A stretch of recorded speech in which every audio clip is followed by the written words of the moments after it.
Kada ku manta ku yi subscribe sannan ku dangwala mana alamar ƙararrawar sanarwa.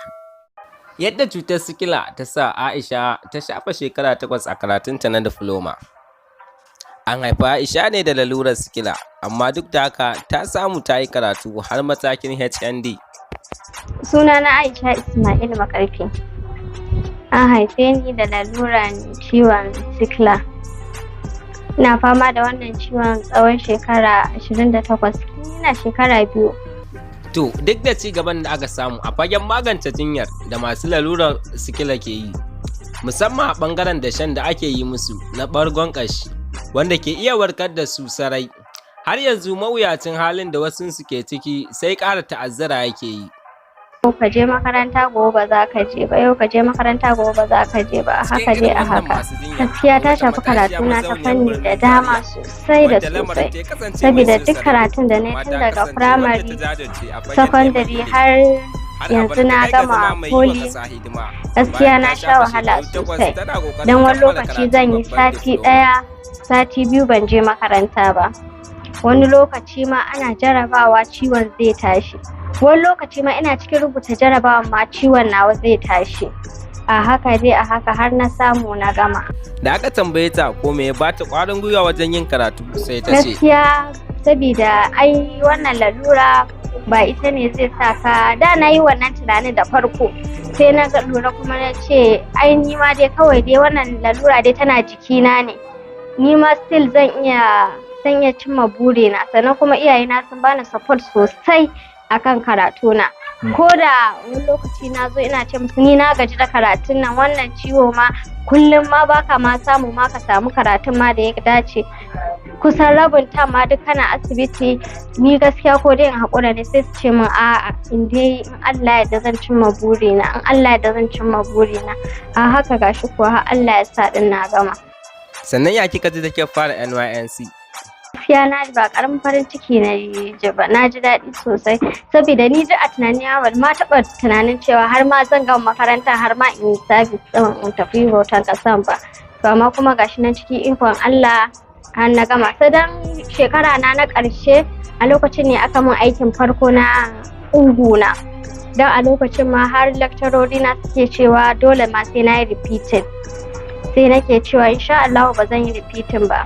Sai na yi ƙoƙari dai haka dai ina ta'adda Allah ya sa aka sallame ni.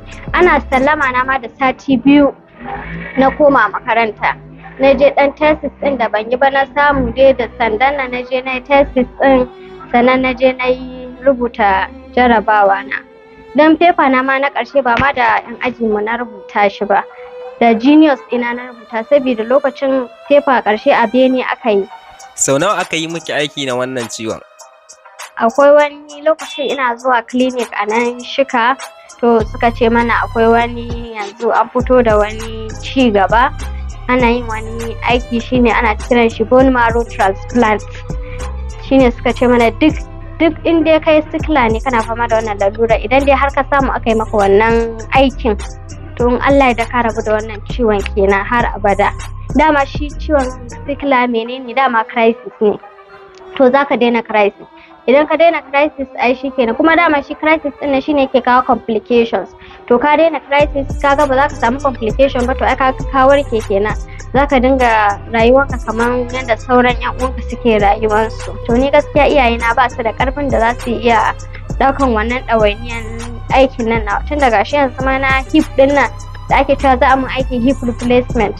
Kafan ba karamin ciwo yake ba, dan yanzu kullum sai an yi min allura nake iya samu ma, dan bana fita ko ina ma tunda na samu wannan lalura. Tunda na samu na dan gama makarantar nan nawa, shikenan na dawo gida. To dan in ka gani ma na daga falo zuwa daki zuwa bayi, to an min wannan allura ne. Idan har ba a yi min wannan alluran ba, to ban ma isa in wannan tafiyan ba. Shine yanzu likita suka ce dole sai an yi wannan shi hip replacement din. To shi kanshi kuɗin hip replacement din ma ba mu da shi, ballantana har ma na wannan bone marrow transplant. A da yanzu na zama likita ko nurse, dan lokacin da na gama secondary school na so a ce da yau na karanta medicine ko nursing. So amma da na duba na gani karatun su yana da bala'in wahala, suna shan wahala, stress din yayi wahala. Mu kuma ciwon mu baya son stress. To duka anan muka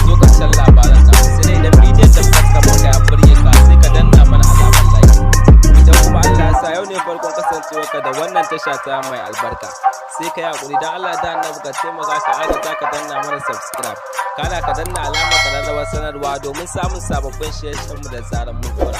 Muna godiya da kasancewa da tashar mu ta Jimina Hausa TV.